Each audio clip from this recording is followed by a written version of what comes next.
Let's talk right now about whether it is common sense or not for the Tories to have yet another summer-long, autumn-long leadership contest. They're about to start a 3-month leadership contest. Trust me, it will feel a lot longer. Bear in mind, we've had a 6-week election campaign, and it felt a lot longer than 6 weeks. This is to replace Rishi Sunak, who's formally already resigned, so he's still only acting leader. But there won't be an announcement of a new Tory leader until the 2nd of November. Well, let's talk about this with Henry Hill. He's deputy editor at Conservative Home, the website for grassroots Tories. Good morning to you, Henry. Good morning. Thank you so much for joining us. Now, there was some talk, I know, even before the election and the Tory wipeout about whether or not the next election should be short and sharp, get it over and done with.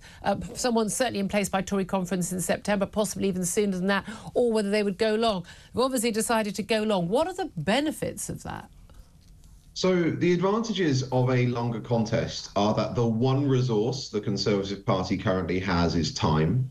So given the scale of the disaster that befell the party at the general election, it makes sense not to rush into making a snap judgment on a new leader, taking time to work out what went wrong, letting the candidates, giving them time to test them a bit and see what they're like. But there's long and there's long. I think the longest that people were expecting from who I was talking to was that you'd have the final 2 candidates at the party conference in October. Instead, we've got 4 and then another round of MP voting after that. So this, I think, is a longer contest than anyone was really expecting. Well, indeed. I mean, the hustings we had a couple of years ago, I mean, by the way, a £1 million cost, apparently, to Conservative parties, you know, hiring those venues, organising those hustings between Liz Truss and Rishi Sunak. And then, of course, Liz Truss won, and then 49 days later is out on her ear, and then we have Rishi Sunak. I mean, a huge amount of time and money spent. It was largely, people felt it was a kind of foregone conclusion pretty early on that it was going to be Liz Truss. The members certainly want to have their say, but what are the odds there are even going to be 4 candidates still in the running come September? Well, that's a really interesting question because, of course, it's only the members' vote is only the final 2. So what happens is there'll be the initial round of candidates. I think the maximum you could possibly have is 11 if you divide the number of nominees and proposers they all need. And then MPs... So they need the backing of 10 MPs, basically, to enter the first round of voting. And there's 121 Tory MPs total, so it divides perfectly by 11 if they're that ambitious. But so there'll be a summer of campaigning in August when all of them are going for it, which will obviously be a bit of a circus. Yeah. And then MPs will winnow it down to the final 4.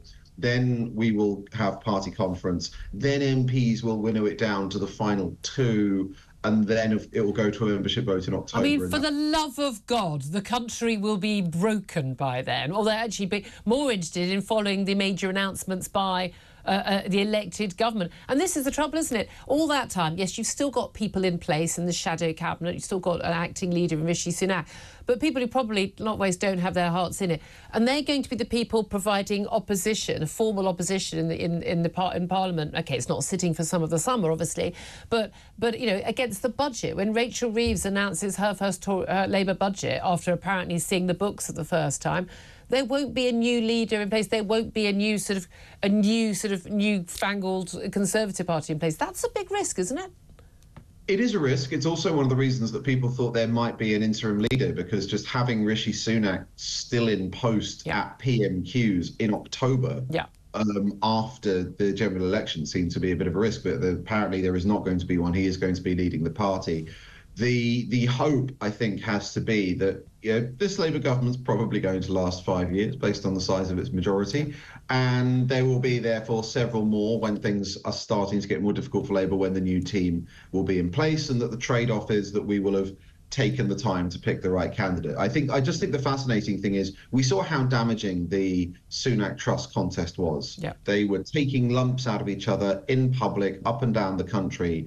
Now we've signed up to do that again. Obviously, fewer people will be paying attention this time because we're not in government. But nonetheless, can these candidates conduct this contest in a way that doesn't damage them and the party? And that's the thing, isn't it? But also, are they going to be able to coalesce around a single candidate when you've got, I mean, OK, very broadly, 2 wings of the party? You've got the One Nationers, supposedly the moderates, who actually basically could go off to join the Lib Dems tomorrow and really wouldn't be noticed at all in terms of policy changes. And you've got the right wingers, many people would say the Conservatives, perhaps more representative of the Conservative membership, as certainly as Con Home was just the Kemi Badenochs, the Suella Bravermans, the Robert Jenricks and others. Now, there's no way the One Nationers are going to support a Priti Patel or a Kemi Badenoch, are they? There's no way that the right-wingers are going to support a One Nationer. So you're not going to see unity. Isn't actually, as my guest Chris Parry was saying earlier, the key thing is the Tories decide